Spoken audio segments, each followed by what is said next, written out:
a.m. weather. Our forecast mostly cloudy, 26 tonight.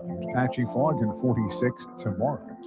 On Wednesday, it's mostly cloudy and 36. I'm Rick Shrimp for 1410 ESPN Radio. 1410 Wing AM, Dayton's ESPN Radio, powered by... It's a tradition at the Flower Man. A dozen roses and a free crystal vase. Only $15.99. And it's real crystal. Thank you, Flower Man. Only $15.99 for a dozen roses and a free crystal vase. Must limit it to the first 1,000 customers. The Flower Man. It's a tradition. Go to flowermanflowers.com. That's flowermanflowers.com. When you think of the most exciting team in Dayton, it's okay if you don't think of the doctors and therapists at Premier Health. We don't have jerseys or trading cards. We don't get primetime coverage. We don't sell out arenas, have good drip, or autograph sessions. We're just happy to be your team's favorite team. Tax season is here, and I'm sure you're thinking about who is going to do my taxes this year. Try my friends at Arrowhead Tax Service in New Carlisle. Call Michael Maxwell and Joe Tanis today, 937-543-5770. They're ready to serve you at 100 South Church Street in New Carlisle. Arrowhead Tax Service gives back to the community through athletics and nonprofits, and all new clients save 10% off. Online at arrowheadtaxservice.com, where their target is your satisfaction.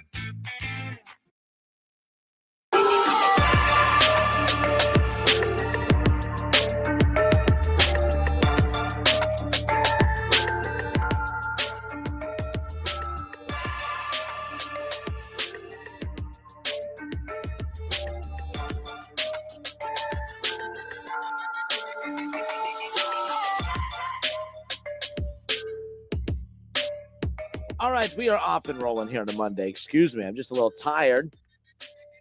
I'm still sleeping from boredom of Super Bowl 60. My goodness.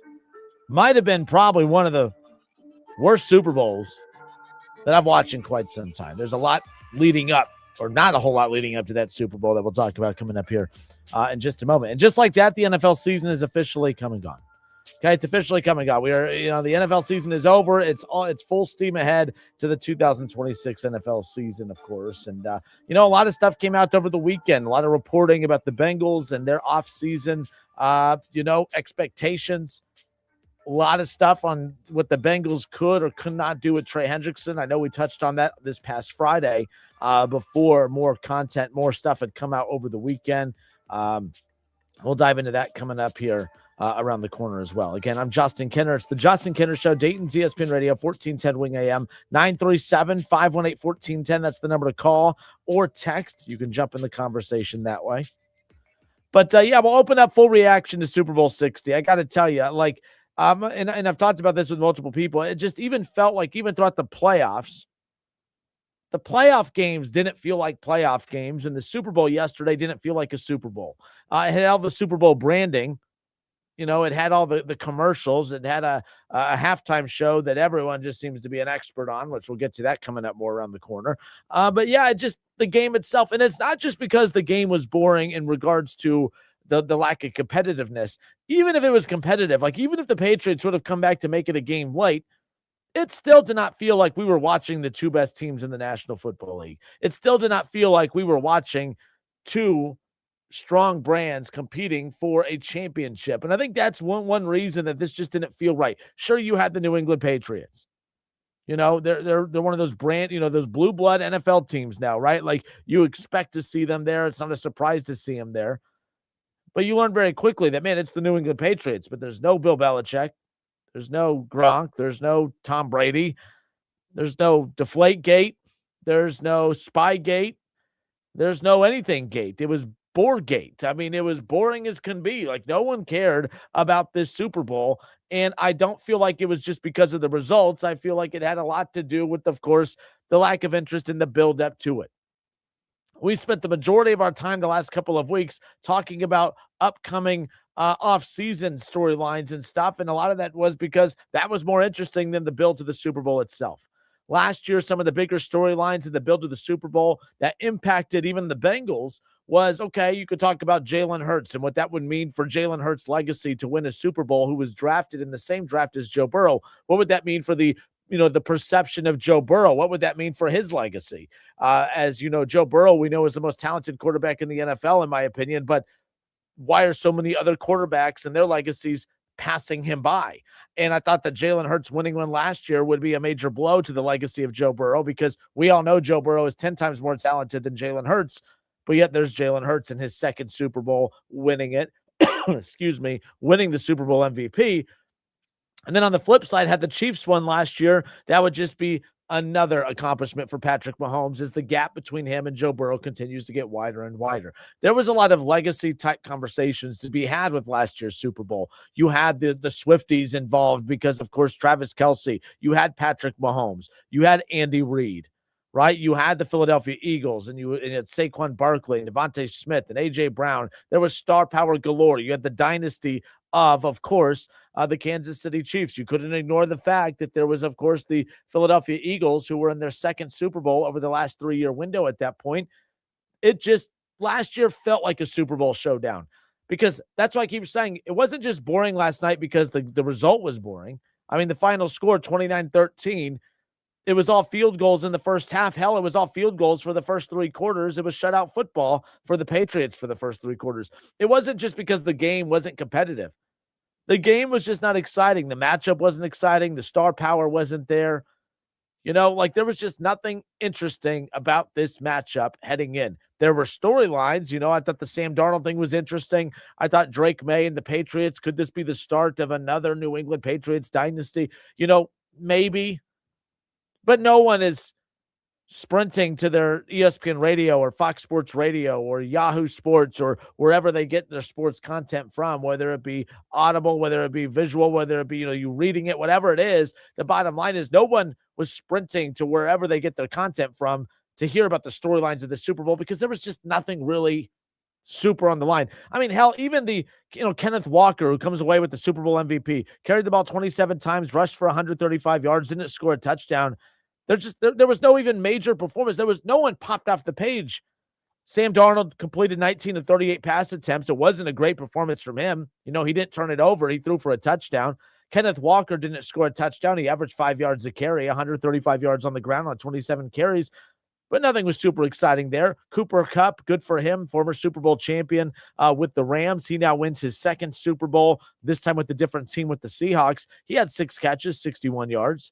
A.J. Barner, 4 catches, 54 yards. Unfortunately, Jackson Smith-Njigba didn't have a monster game. We were really intrigued by him being a former Buckeye and everything. But nobody's performance is popped off the page. I'm a Weatherspoon guy. I'm a big fan of his when the Seahawks drafted him years ago. In fact, they had a monster draft because they drafted Witherspoon and Kenneth Walker in the same draft in the first round. So I thought that was, interesting too. Like, that's why it's so important to be able to stack these talent. You have to have good drafts. If you're the Cincinnati Bengals, the reason we make so much about why they can't afford to continue to go year after year whiffing on draft pick after draft pick is because this is where your Super Bowl championships are won. It's what you do in this draft, not what you do in free agency. Kenneth Walker was drafted in 2022, 3 years ago, along with Weatherspoon. All right, Jackson Smith-Njigba was drafted over the last couple of years. A lot of the main players for this Seahawks team were guys that they acquired through the draft. And they hit on all of these guys. But again, none of them had the star power to kind of carry the bill to the Super Bowl. It just wasn't interesting. Ron Howard, what up, Ron? This game just did not have that traditional hype.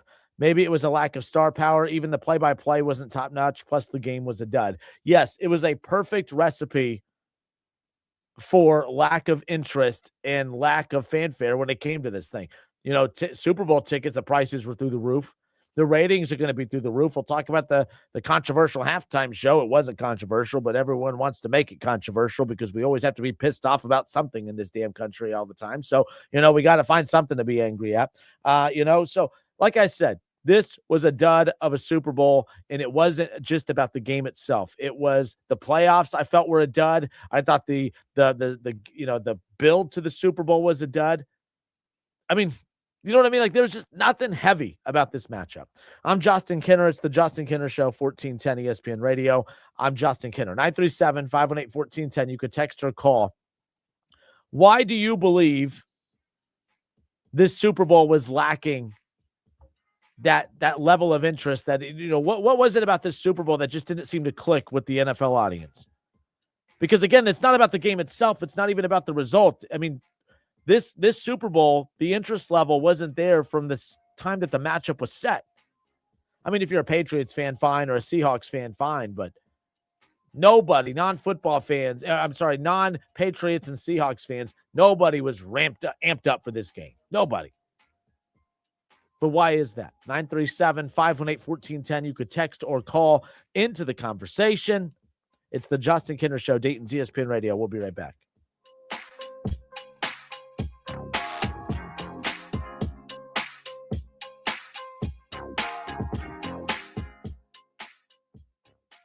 ABS, does that mean always bring snacks? TPMS, does that mean tiny potholes make squeaks? AWD, does that mean all wheels are dancing? No, that's not right. But here's the truth. Carroll Works Tire knows the real meanings and will keep your car safe without all the jargon. Carroll Works Tire, tires, service, and tire values you can count on. Find us online at c-wtire.com or talk to a real human at 937-461-5441.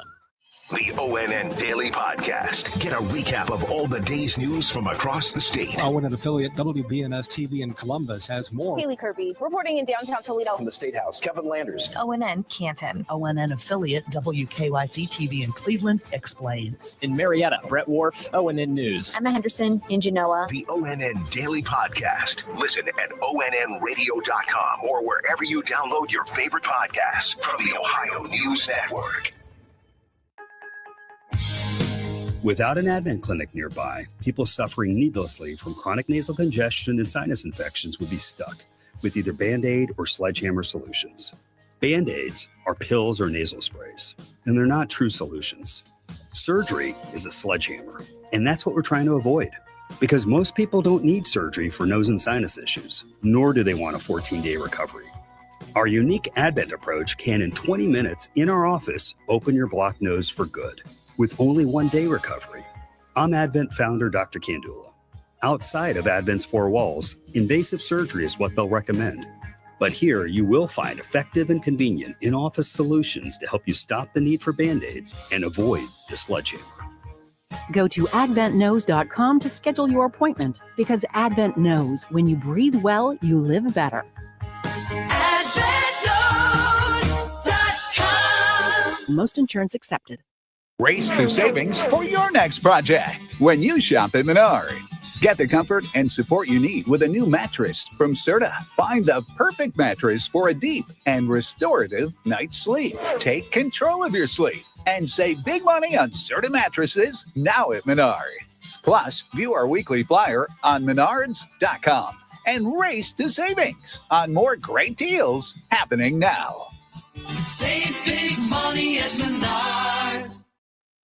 My name is Whitney Allen, and I'm a widow. My husband, Ryan, died. We never thought we'd ever have to use life insurance, but the unexpected happened. With Ethos, signing up was fast and 100% online. You can get a quote in seconds, apply in minutes, and get same-day coverage. No medical exams, and you can get up to $3 million worth of coverage. I'm grateful we were prepared. Get your free quote at ethos.com/game. That's ethos.com/game. Paid spokesperson. Time spent on application may vary. Online health questions required.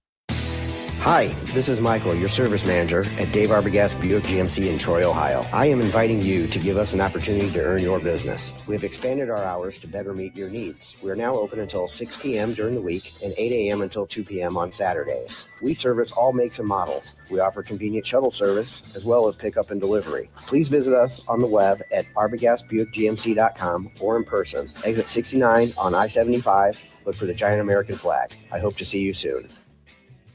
You can make the decision right now to get lasting relief from that awful joint pain. Don't go another year compromising because of that pain in your knees or shoulder. Call QC Kinetics now. QC Kinetics is the nation's leader in regenerative non-surgical pain relief. Your body has what it needs to restore and repair that damaged joint tissue. And QC Kinetics can make it happen. No drugs, no surgery, no downtime. The future of pain treatment has arrived, and QC has tens of thousands of satisfied patients all over America. People with back pain, hip pain, any pain associated with arthritis or an injury. This is not a Band-Aid. This is a revolutionary treatment that can get you moving again. Get your life back. And listen, it's non-surgical. If this is the year you decide to fight back against that pain, take the first step now. Call QC Kinetics.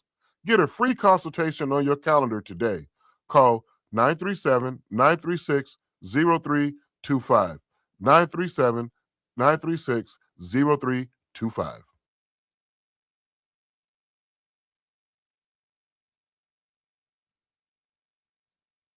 Now, back to the Justin Kinner Show, right here on ESPN Dayton, 1410 Wing AM.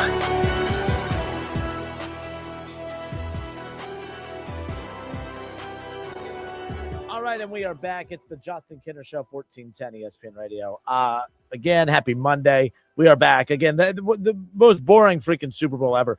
And it's not because the game wasn't competitive. I just think these playoffs sucked. The playoffs were boring.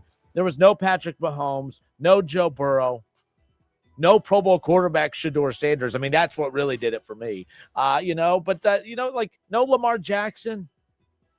And there just wasn't a real dominant team this year. I don't think that the best team actually won the Super Bowl, and not that the best team in every sport always wins it every year. Like I've never been a believer that whoever wins the championship that year is the best team in sports that year. But more times than not in football, like we know when the Chiefs win it, that's the best team in football. The Eagles won it last year. That's the best team in football. If you restart the playoffs, I don't know if the Seahawks are the ones standing tall when it's all said and done. I don't know if the Patriots actually make it all the way through the AFC to get back here. In recent seasons, you expect the Chiefs to be there. You expect the Eagles or the 49ers to be there. Even the Bills, everyone kept putting this label on the Bills as if like, oh, well, with no Lamar Jackson and no Joe Burrow, no Patrick Mahomes, this is the Bills Super Bowl to lose. I'm like, no, it's not. Just because those quarterbacks and those teams aren't in it, it doesn't mean that the Bills were a shoo-in to win it. The Bills still had their problems as well. There's mediocre teams across the board. I thought this was a mediocre season across the board. I mean, there was not there was not an elite team in football this year. Who was the most impressive team in football this year? The fact that the Seahawks are your Super Bowl champions tells you right there that the league wasn't super talented this year as far as being, deep with rich teams. I mean, the Rams, I liked the Rams, but the Niners had a bunch of issues. The Eagles were self-imploding. Cowboys, not good. The Bears were interesting, but that defense was horrible. I thought that the Lions were a good team that missed the playoffs, but they had their deficiencies. The Packers weren't consistent. I mean, there was no one in the NFC was super fascinating. They weren't super interesting. And then you look at the AFC. I still think that if the Bengals would have found a way to make the playoffs, I think I would have, based on how average everyone is in the NFL this year, the Bengals would have had a legit shot. The Texans had a dominant defense. The Broncos had a dominant defense. It just wasn't good enough because they didn't have good complementary offense, right? Like that's just the story of it. So who knows? Like I said, there wasn't a memorable playoff game. There were competitive playoff games. But that Super Bowl wasn't bad last night because it wasn't competitive. It was bad last night because the playoffs were bad. The build to the Super Bowl was bad because there was no interest. And it is what it is. But nonetheless, Ryan, what up, Ryan? Ryan says the great news is Wright State, that they're number 23 in the College Insider mid-major rankings. Yes, we'll get to college basketball coming up more here.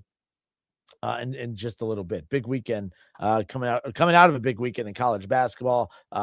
Some good, some bad for some of our local teams. Bad for Ohio State, bad for Dayton, good for Wright State. We'll get to that coming up here shortly. Good for Miami. They remain in the top 25. That came out earlier today. Let's just rip the Band-Aid off. Let's just get through the stupid halftime show conversation, right?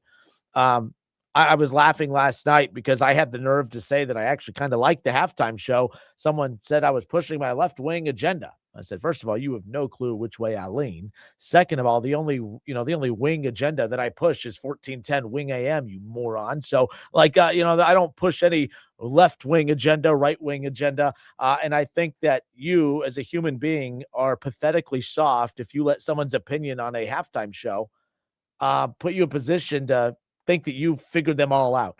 The one thing that you have to understand about these halftime shows is that, if I was ready to run my head through a wall, if I would have heard one more person say, I've never even heard of Bad Bunny, never even heard of that Bunny. I mean, Bad Bunny. I mean, don't they have any good bunnies out there? I mean, my goodness, no one cares about Bad Bunny. A lot of people care about Bad Bunny. Am I a Bad Bunny fan? Do I have his music downloaded on my phone? Do I listen to it in my truck driving around town? No, I don't. I tune into a halftime show so I could be entertained. That's all. I expect a performance. I expect a show, and that's what he did. There's no need to make these halftime shows bigger than what they are, and that's what the goal of a lot of you was. You're going to accuse me of pushing an agenda, whether I'm leaning right, whether I'm leaning left, whether I'm leaning forward, leaning back. Who gives a damn? The bottom line is a lot of you had an agenda going into this halftime show that you were going to let your political beliefs totally impact how you were going to view it and how you were going to make sure you ruined everyone else's night if they didn't see it your way. Here's the deal. I didn't view it through a political scope. I just wanted to be entertained. We couldn't understand a damn word he was saying. No, you couldn't. But to be fair, how much rap music I listen to that I can't figure out what the hell the guys or gals are saying half the damn time? I mean, this isn't that difficult. Stop it. I have a hard time believing that every one of you know absolutely every single word, every single lyric to every single damn song that you listen to. Stop pretending to make it about something that it's not, and stop pretending to be outraged about everything. You guys are absolutely ridiculous. I wanted to be entertained. I was entertained. Am I downloading his music afterwards? No, I am not. Are you downloading his music afterwards? Probably not. But I have some good friends that really, really do like his music. All right. I have some friends that were really excited about the halftime show. I wasn't going to sit there and say, I've never heard of Bad Bunny. I hate Bad Bunny because I haven't heard of Bad Bunny. I think you're a jackass for wanting to listen to Bad Bunny at this halftime show. You guys are the worst. You're the worst humans ever. And if it is what it is. And I don't really care which halftime show you watched. It became I'm cool because I watched the Turning Point USA halftime show. I'm better than you. You're a problem. You know what? I went back. I watched the Turning Point halftime show, and I actually really enjoyed that one too. It's okay to say, I thought that Bad Bunny performance was really damn entertaining. I thought it was cool. I thought that the theatrics of it all, I thought that the art of it all, I thought it was all great. I was entertained by it. Cool. And then, I went and I watched the halftime show for Turning Point USA. I thought that one was pretty damn good too. But, for there are people out there who wanted to make sure that I'm watching Turning Point USA because I want you to know exactly which way I'm leaning. More power to you, buddy. More power to you. I don't give a damn. I didn't watch either halftime performance to push an agenda. I just wanted to be entertained because, my God, was that game bad. That game was horrible. Jason Fitz, I'm a big fan of Jason Fitz. He comes on the show each week. He's going to come on with us later this week. So the band Perry, if you guys remember the band Perry, or if you guys know of the band Perry, so Jason Fitz used to be a fiddle player before he got into sports talk, and Jason could share more with you on the show later this week. Jason was in the band Perry as a fiddle player before he got into sports talk. And I love hearing his stories, when he was touring with the band Perry. I love hearing about, his come up into that industry, into that world. I love hearing how he just woke up one day and said, man, this touring life, he was winning Grammys. He was winning all this cool stuff. And he left that world to join the sports talk world. And I'm fascinated by all of that. I could talk music. I could talk sports with him all day. That's why, him and I get along so well. But he shared this, yesterday on social media. He said years ago when the band that I was playing in, years ago when the band I was in played the Super Bowl game show, I asked people behind the scenes because Jason performed in the, with one of the shows. I think it was like a pre-show, but it doesn't matter. He was there for one of those Super Bowl weekends. And he said, I was able to ask people behind the scenes how they go about picking the halftime act. He says, first and foremost, the most important thing to them is audience growth is the most important to them. All right. It's not just a show that is going to be, a show that is going to be, that's going to appeal to just Americans only. The Super Bowl is a global sport. It is a global sporting event.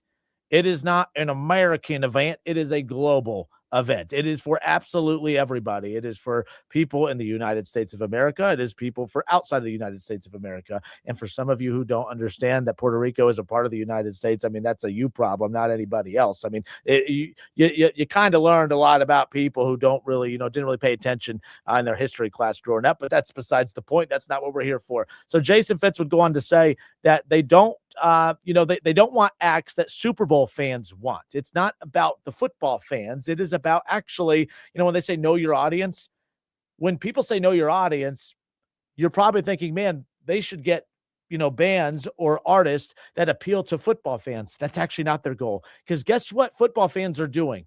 They're sitting down to watch the football game anyways. They already have you hook, line, and sinker. You know what the goal of the halftime show is to get the non-football fans to tune in, which is why the Super Bowl is the biggest global sporting event in the entire world. And it's because of that very reason right there. So Jason would, he goes on in that to say, he goes, they don't want acts that Super Bowl fans want. They want people that bring in a new audience. Well, guess what? I don't know about you, but I think our boy Bad Bunny last night did a pretty good job bringing in a new audience. And not even a new audience, just a non-traditional audience that is only specifically tuning in for football and football only. I thought it was a cool halftime show because I wasn't tuning in to be preached to. I wasn't tuning in to have my political views stroked. I just wanted to be entertained by the halftime show. It's not a concert. I wasn't sitting down to watch a concert. I just wanted to be entertained. That's all. But again, if you were one of those people out there that was just specifically waiting for halftime to get here just so that you could spew your nonsense, and by the way, I'm not talking to people on the right. I'm not talking to people on the left. I'm talking to, I feel like being very inclusive here. I'm going to include all the a-holes on both sides that wanted to make sure that, hey, I want to ruin your night because you don't agree with me. And, hey, I want to ruin your night because you don't agree with me. Y'all can kick rocks. You are the worst people in the world, and you are exactly why this world is as divisive as it is because instead of sitting down to watch the Super Bowl halftime show to be entertained, you were just there to spew your nonsense. Nah, not what we're doing. Not what we're doing. Not what I'm going to do. Not what I'm going to do here. I mean, the most divisive I get is me just telling Bengals fans, anything I can just to tick them off. That's as divisive as I get. This is sports talk. This isn't religion. This isn't politics. It's sports talk. And if you want to make it about religion, if you want to make it about sports talk, as much as I would love to see my audience grow, as much as I would love to see this show grow, that's not what I'm here to do as far as that. I'm not here to stroke your political ego or your religious ego. I'm here to talk sports. And last night I was watching a sporting event, the Super Bowl, and a part of the Super Bowl is a halftime entertainment show, the halftime show, and I was entertained. And you know what? There are some halftime shows that I've watched that I haven't been entertained by. And you know what? I'm not politically angry. I'm not offended. I'm not insulted. I can't believe that the people who planned the Super Bowl show didn't call Justin Kinner to ask me my thoughts because I'm pissed off because I wasn't entertained. Okay, cool. Turn the game off. Go watch something else. Go watch something else. But yeah, sorry to go on this long rant, but a lot of y'all pissed me off last night. And the difference between me and you is I have bosses who are dumb enough to give me one of these to talk into for the time being, and I get to voice my opinion louder than you do. So that's what I'm going to do. But I guess my point is this. If you watch the Turning Point halftime show, I'm not judging you. Good for you. Like, I actually like their lineup as well. And if you watch the Super Bowl halftime show, guess what? I don't think that you hate America, okay? I think that you just wanted to be entertained by the Super Bowl halftime show, so more power to you. Cool. The biggest reason I was upset about the Bad Bunny event, the concert coming to an end, is because they had to resume that boring-ass football game. That's all. I think me and my friends, we got a little drunker last night than we intended to because we were just trying to find something to do to entertain us because that game certainly did not. But either way. So I've probably really irritated a lot of you. I hope I didn't irritate. I wasn't trying to irritate you. I'm just trying to get you to understand that not everything has to be a conflict. Not everything has to be a problem. Sometimes sports and entertainment could be just that, sports and entertainment. It doesn't have to be a political pond. Our politicians at times want to make it about that, and by the way, this isn't an anti-right point I'm about to make. But I guarantee you the president last night did not even watch Bad Bunny's performance, and he already had a pre-typed out tweet to put down the halftime performance. He didn't watch it, and that's fine. But why even put out that stupid tweet to begin with? And a lot of you do that too. I saw people on social media do this. I put, what'd you think of the halftime show? I didn't watch it. I give it an F. So I simply asked, well, how do you give it an F if you didn't watch it? I'm genuinely interested. It's called multitasking, idiot. Yeah, I'm the idiot. My bad. I was just curious how you grade something. How do you get a grade on a test you didn't take? I mean, that makes sense. But okay, I'm done. We can now return back to your regular scheduled programming. But man, anytime I can break out the accent like this, I like to do it. So, I'm sorry if that offends some people, but I really wish I talked like this. I grew up in Texas, and I didn't know this. So I grew up in Texas, and I moved to Ohio when I was about like in 5th and 6th grade. I don't remember this, but I have friends from high school, I guess friends from elementary school, because when I moved here in 5th grade, I still get not made fun of, but my friends will bring it to this day. I remember when you moved here because you had that Texas accent. I kind of wish I still had it. I'm not going to lie. I wish, Marty Smith, I love his accent. I wish I could talk like Marty Smith, right? But, is what it is. It's the Justin Keener Show, 1410 ESPN Radio. We'll be right back.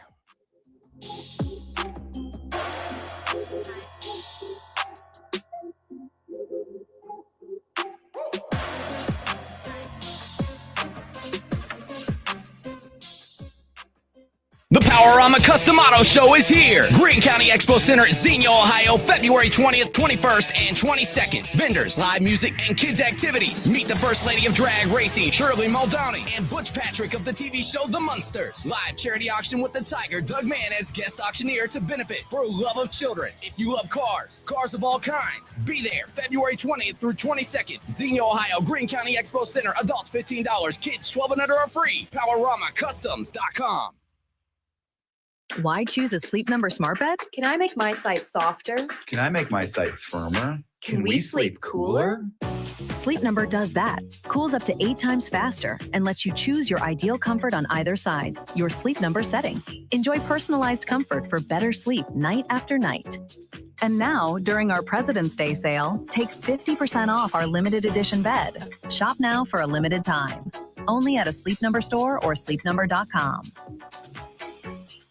If you need new roofing, siding or gutters, skylights or patio enclosures, if you're a homeowner or business and need someone you can trust, don't take a chance. Enhance with Lance. Lance Roofing and Siding has been satisfying customers since 1993 and hold an A+ rating with the Better Business Bureau. See Lance Roofing and Siding at their new location at 6903 Dayton Springfield Road in Enid. Call for a free estimate at 864-2722. That's 864-2722. Online at lanceroofing.com. 1410 Wing AM, Dayton's ESPN Radio, powered by... It's a tradition at the Flower Man. A dozen roses and a free crystal vase. Only $15.99. And it's real crystal. Thank you, Flower Man. Only $15.99 for a dozen roses and a free crystal vase. Must limit it to the first 1,000 customers. The Flower Man. It's a tradition. Go to flowermanflowers.com. That's flowermanflowers.com.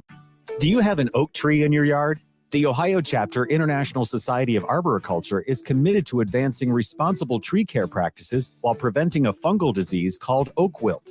They remind those who own and manage oak trees the best time to prune is November to early March. To find out more, there are over 1,000 qualified tree experts in Ohio. To find an ISA-certified arborist in your area, visit treesforohio.org. That's trees, the number 4, ohio.org.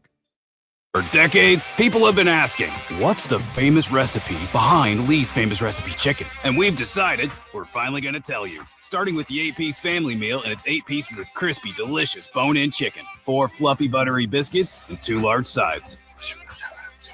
Oh, wait, I'm just getting word from our lawyers that I can't actually tell you any of that. So, better pick up an 8-piece family meal and figure it out for yourself. Good luck. The 8-piece family meal, only at Lee's Famous Recipe Chicken, famous for a reason.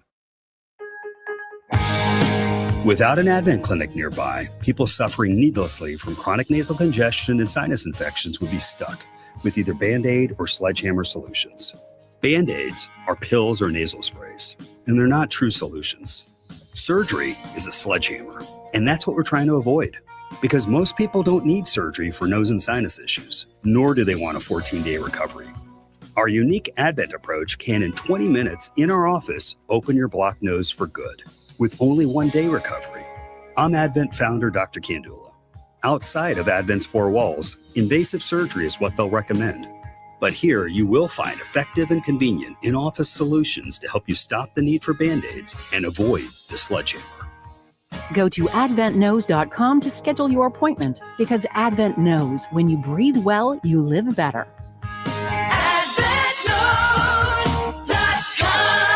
Most insurance accepted.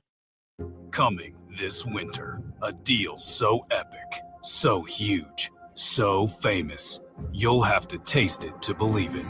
The Homestyle Bowl Combo. Affordability strikes back, starring famous chicken, melty cheese, sweet corn, mashed potatoes, and rich gravy. The Homestyle Bowl Combo with a regular drink. Now playing for just $4.99 at a Lee's Famous Recipe Chicken near you. Famous for a reason. Race to savings when you shop from Menards. We carry a great selection of automotive products, including AC Delco automotive batteries. They set the standard for performance and come with a 36-month free replacement warranty. Don't get caught in the cold. Hurry in today and get a great deal on AC Delco batteries. Plus, view our weekly flyer on Menards.com and race to savings on more great deals happening now. Save big money at Menards.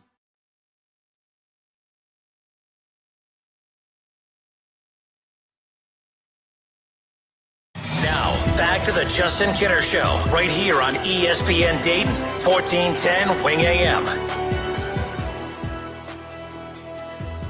All right, and we are back. It's the Justin Kidder Show, Dayton's ESPN Radio, 1410 Wing AM. Last night, Super Bowl 60. I thought it was one of the worst Super Bowls of all time. And it has nothing to do just with the base result of the game. I just thought the playoffs as a whole were boring. I thought that the Super Bowl matchup itself was boring just because there's no star power. None. Am I right? Like, who was the biggest star? Who was the biggest star in Super Bowl 60 last night? You can argue that the biggest name that played in Super Bowl 60, or not even played, I guess the biggest name associated with Super Bowl 60 to me would have been Mike Vrabel. And Mike Vrabel's a big name, but I don't think he's a massive name. Not enough to carry the biggest championship game in the country, right? Like, it just, no. Like I said, no star power, none. I thought the matchup was dry, and of course the result was boring. That was just the cherry on top. But even if the game would have been entertaining, even if it would have came down to the final moments, I don't think, I still don't think it would feel like a Super Bowl. I don't think. I mean, it was crazy yesterday. I mean, my friends and I were all just talking, and we look over and like, oh damn, it kicked off already. Like, no one was locked into this game. Or at least maybe I'm making the mistake that I get onto a lot of other people for, living in my bubble. But maybe I'm wrong. I mean, did you guys feel like this was a traditional build to Super Bowl to a Super Bowl Sunday? I don't. At least based on how I felt moving out. But of course, the last part of the show, and we're moving on from that briefly. Or not briefly, I guess, last point on this, because so much was made about the Super Bowl halftime show. As I said, I had a problem with anyone last night that was trying to use the halftime show to just spew venom. And I'm not talking about one side or the other politically. I don't, whatever, side of the aisle you fall on politically, I really don't care. I have an issue with people on both sides of the aisle that use their political agenda to create chaos and create divisive banter. And that's what I felt like last night was trying to turn into, which is why I specifically just posted, hey, I know, it's social media and we're supposed to pretend to be outraged about everything, but I was kind of entertained by it. I kind of liked it. I didn't understand a word it said, but like I said, I listen to a lot of rap music. I don't know what the hell those guys or gals are saying half the time. I know for a fact, there's a lot of music I like, and half the time on my phone, if you pull up, like, while the music's playing, it'll have like the words on there for you. You could follow everything on there. Like, I'm like, I don't know the words to half the songs I listen to, and I still like the damn song. So spare me they weren't speaking English, so I don't like the music. Okay, fine. Whatever floats your boat. I thought it was an entertaining halftime show, and that is a non-political opinion. That is just hey, I turned on the TV to be entertained, and I was entertained. Last year, everyone loved Kendrick Lamar's last year. It wasn't for me. I didn't, not that I didn't get it. People were like, oh my God, that was the best thing I've ever seen. I'm like, sure, for you. But hey, again, that was a non-political opinion, is what it is. But I watched both halftime shows last night, and I watched them from an entertainment point of view, not I got to watch Turning Point because by golly, I'm a Republican. I got to watch Turning Point. No, I watched Turning Points because, I like country music. There were some country artists involved. Is what it is. We're moving on. But last night, one pushback I did hear from a lot of people is I've never heard of Bad Bunny. I asked my kids, they didn't hear Bad Bunny. Why would the NFL push this on us? No one's ever heard of Bad Bunny. Well, last night, 135.4 million people tuned in to Bad Bunny's performance. In fact, even with the, even having competition with Turning Point's halftime show last night, Bad Bunny became the, again, most viewed halftime show ever. It was the most viewed Super Bowl halftime show ever. 135 million people tuned in to Bad Bunny's performance, surpassing last year Kendrick Lamar. And again, like I said, I thought last year, based on my interest, I thought last year was super overrated. I thought it was a 15-minute immature diss track just to call someone names. I mean, like, that's all it really was. But people lost their minds over it. People went all crazy over it. Whatever, more power to you. Wasn't my cup of tea. Doesn't mean that the NFL missed the mark. The NFL didn't get it. Yeah, because I didn't like it, the NFL failed. Blah, blah. No, it's just everyone has different interests. It is what it is. But Bad Bunny last night I saw a lot of posts. Never heard of him. Well, 135 million. Let me be more exact. 135.4 million people tuned in as far as that's concerned. So there you go. All right, let's move on. So on Friday, we were kind of talking about, so much is being made about the Bengals offseason. And, that like it's, I fall in the habit of, it's a very important offseason for the Bengals. Well, why don't I start giving out ideas of what the Bengals need to do to make sure that they don't repeat what they've done the last 3 years, and that's missed the playoffs? Because I think you all know, as Bengals fans, I think you're tired of hearing me say the same thing every day, just like I'm tired of hearing the same national pundits say the same thing every day. The Bengals, it's a very important offseason. They need to get back to the playoffs with Joe Burrow. Well, I think, as much as me and Bengals fans disagree on a lot, I think we all agree the Bengals need to get back to the playoffs with Joe Burrow. I think we don't need to keep saying that over and over. So the next layer to this is, well, what do the Bengals need to do? What do the Bengals plan on doing? How aggressive will the Bengals be? What do you expect them to do? That's the next layer to this. And I think we've officially entered that point of the conversation. So I've thought this was interesting because Tom Pelissero, he had kind of touched on some of the Bengals reporting over the weekend. It was not just Tom Pelissero, too. It was, Ian Rappaport, national NFL insider. So Ian Rappaport, sorry, not Tom Pelissero, Ian Rappaport, NFL national insider for NFL Network and NFL.com. He had an update on how he kind of views this upcoming Bengals offseason going. He says that the Bengals are not entertaining Joe Burrow trade offers. Remember last Friday? I thought that it was absolutely ridiculous that there was reporting out there that, Jay Glazer with Yahoo Sports, he went on Jason Fitz's show and said to keep an eye on the Bengals, keep an eye on Joe Burrow, because he feels like there could be something happening there. And I said, well, he feels that way because a lot of teams are telling him that they're going to be checking in on the pulse of the Bengals when it comes to Joe Burrow.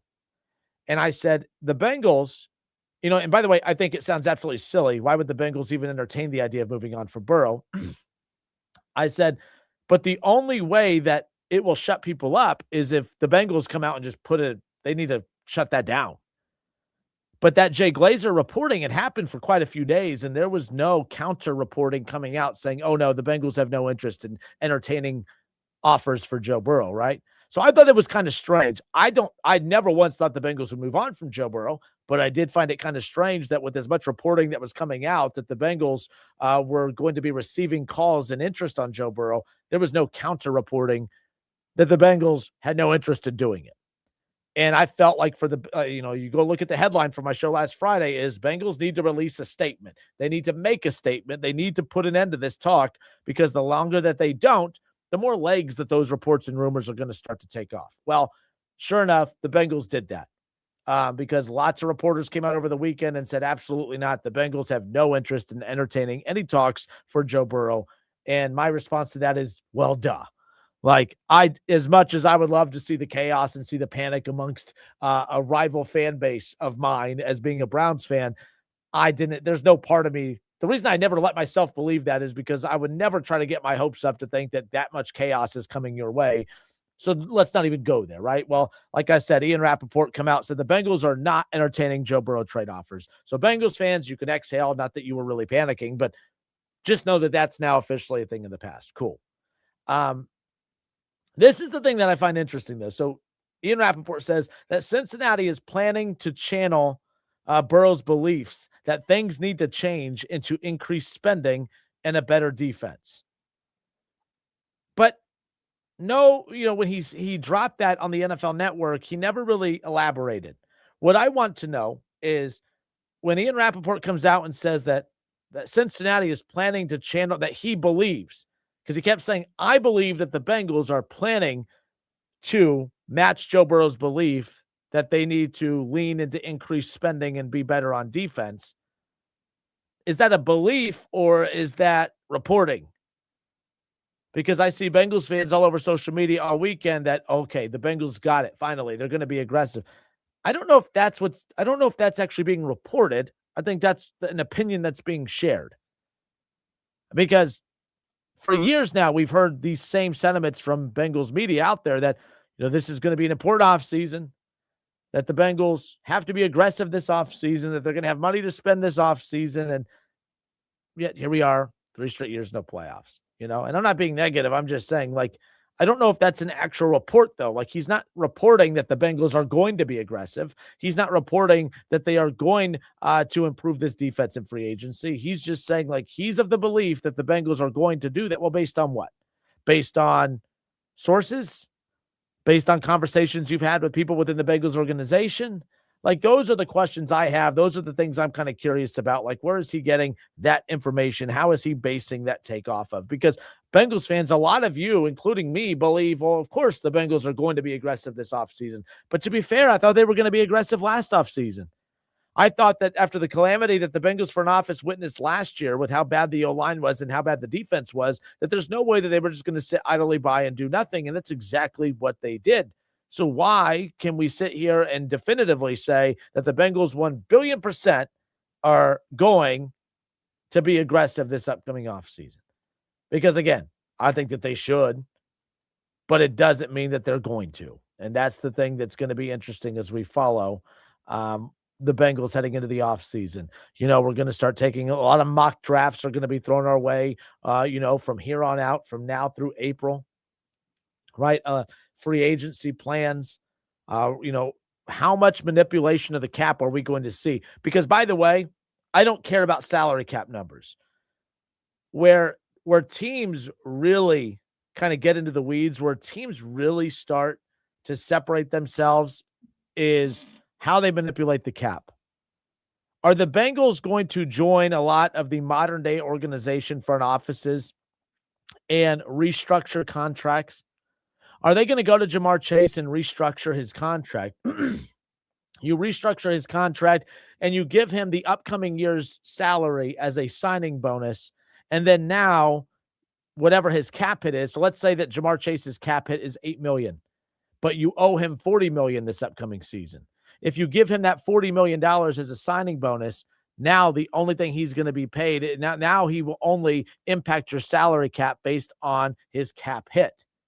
So he may only get paid $1 million throughout the season. It's exactly what the Browns did with Deshaun Watson. It's what teams do across the board. The Ravens are looking to do this with Lamar Jackson. The Ravens are about to extend Lamar Jackson so that they could extend his contract out further so that they can now take that cap hit and spread it out over those remaining years. That's what modern front offices do. The Dallas Cowboys, Dak Prescott makes $60 million a year.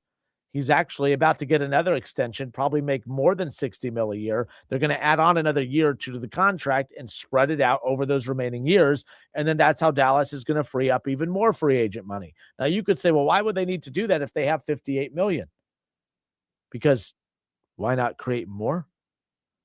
You have a historically bad defense. You should be freeing up as much money as you can to take advantage of the window of having Joe Burrow, Jamar Chase, and T. Higgins together.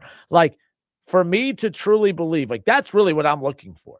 if the Bengals restructure contracts, if they restructure the contract of Joe Burrow and Jamar Chase, they can free up another $30 to $40 million. Like this Bengals team could actually free up anywhere in the ballpark of 80 to 90. This team can get stupid serious if they actually wanted to. Now, this is where the conversation of cash rich, this is like when you guys hear me talk about, and I'm not trying to football splain this to you. A lot of you know this already. Some of you don't, though. Some of you get really offended when I talk about how poor the Mike Brown family or how poor the Brown family is compared to the Haslams. Well, for one, the Haslams are actually way more rich than the Brown family, but the Browns aren't poor by any means. But the Browns don't have cash up front. They don't have any equity up front, which means, or the Bengals, I'm sorry, the Brown family doesn't have any cash up front, which means the big criticism on them is they're not really in position where they can go to Jamar Chase and say, hey, I'm going to give you $40 million right now as a bonus so that we can free up money against the cap to go attack other areas of need on this roster. The Bengals can't do that, which one reason why they had to draw out the negotiations with Jamar Chase and others is because a lot of times when you do sign those new contracts, a lot of times you're giving them a ton of money of the contract up front. And the Bengals don't have a lot of that money up front. One of the main reasons that the Bengals sold the naming rights to the stadium. All right. I mean, that was unheard of. That's one reason why Bengals fans started to get excited of, oh man, the Bengals are doing things that they've never done before. One of the biggest ones was selling the naming rights to the stadium, which is why it's Paycor Stadium. The reason that was such a big deal is because that was the Bengals showing that, oh man, we need equity. We need money up front. To get this Joe Burrow deal done. That's why I always joke and call that Joe Burrow Stadium, because they mainly sold the sponsorship to that stadium to get the money up front to be able to afford Joe Burrow. They could afford to pay Joe Burrow over the length of his contract. What they couldn't afford was the money up front, which is why they had to get creative with it, which I'm not knocking it. Good for them. That's what modern organizations do. But they take a few steps forward and then they take a step or two back. The reason they couldn't get the Jamar Chase deal done is because a lot of the money that they had up front, they took care of Burrow. Then they had to come up with other ways to get it for Chase, and now they have a lot of money tied up into those two players. You got the T. Higgins deal done. Yeah, like that's really what this is going to come down to. To me, I will not believe in the Bengals' ability to truly take this team to that next level until I see that they can get creative with the salary cap. The Cleveland Browns right now, everyone, I've got a bunch of friends yesterday making fun of the Browns, saying, oh yeah, how's it being a fan of a team in cap hell? I said, give it a few weeks. This team will be out of cap hell. They'll restructure a lot of their contracts. They're going to free up millions. The Browns can get to 40 to 50 very quickly, and they probably will. They do it every year. I mean, and I've said this before, everyone's like, man, the Browns are bad because Deshaun Watson's contract. I said, no. The Browns are bad because Deshaun Watson ended up being bad. The contract has not slowed them down at all.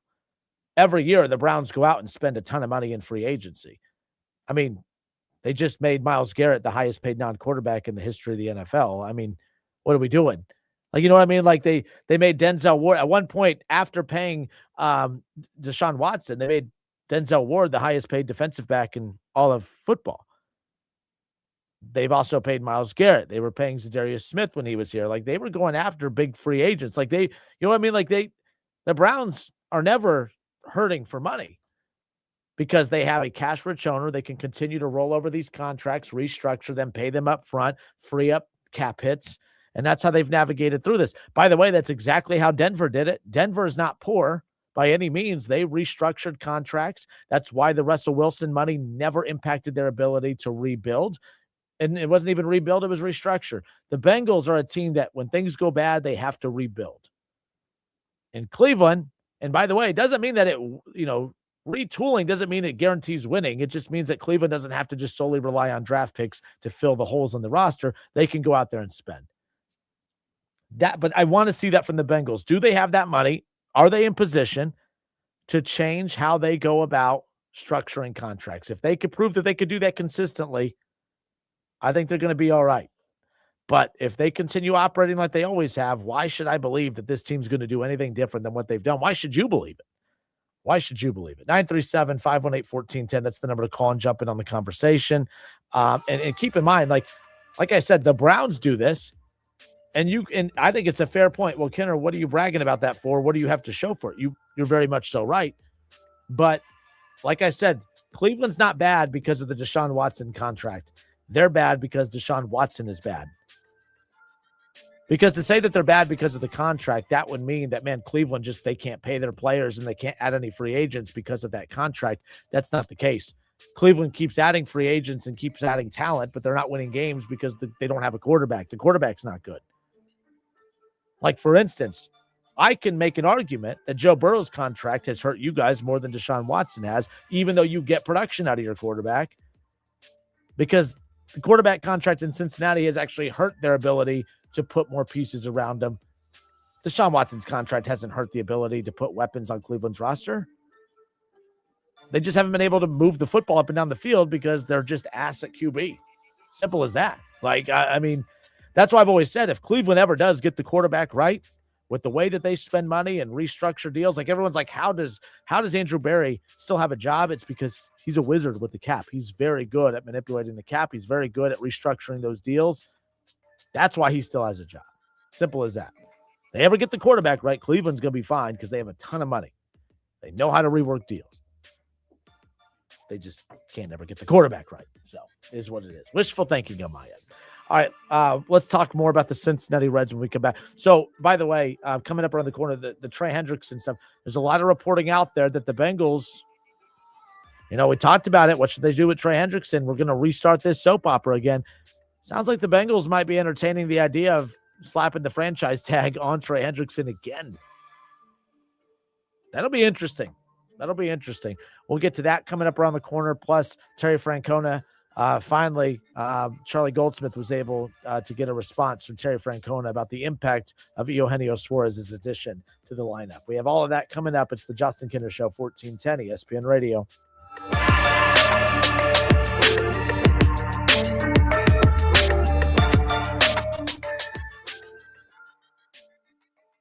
$5,000 sign-on bonus. That's right. My friends at Cordell Transportation are now hiring experienced Class A CDL drivers with excellent work history. If that's you, apply now. Cordell Transportation offers home daily dedicated lanes, no-touch freight, and brand new equipment, plus a $5,000 sign-on bonus paid over 18 months, paid orientation, and company 401k with company match. Apply online at CordellTransportation.com. Cordell Transportation, driven to succeed. Progressive knows there are two things RV owners love: to travel and relax. And they like to take both nice and slow. Just like this commercial. And what's more relaxing than the peace of mind knowing their RV is protected by Progressive? Now here comes the fast part. Progressive Casualty Insurance Company and Affiliates. Hi, I'm Maria, salon owner. You know the jingle. Now discover the facts about Ozempic, a GLP-1. There's only one FDA-approved Ozempic made by Novo Nordisk. Learn about the real thing. Talk to your healthcare professional today. Call 1-833-OZEMPIC or visit Ozempic.com to view the medication guide and to learn more about Ozempic. Semaglutide injection 0.5, 1, and 2 milligrams.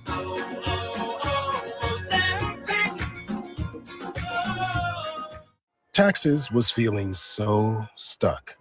Sitting in traffic, squeezing into a parking spot, all to squeeze in getting tax help during your lunch break. Now Taxes is a TurboTax expert who does your taxes for you, while you go about your day getting real-time notifications about their progress and the most money back guaranteed. Now this is Taxes. Intuit TurboTax. See guarantee details at turbotax.com/guarantees. Only available with TurboTax experts. Real-time updates only in iOS mobile app. This is the story of the one. As the purchasing manager at a manufacturing plant, she knows the only thing more important than having the right safety gear is having it there when you need it. That's why she partners with Grainger for auto reordering, so her team members can count on her to have cut-resistant gloves on hand, and each shift can run safely and efficiently. Call 1-800-GRAINGER, click Grainger.com, or just stop by. Grainger, for the ones who get it done. At Fisher Investments, we may seem like other money managers, but we're different. What makes you so different than the rest of us? We ensure clients receive unparalleled service at every step of the relationship. Tell me more. Our investment counselors focus on service over sales, prioritizing clients' needs. How do you make money? We don't sell any commission-based products.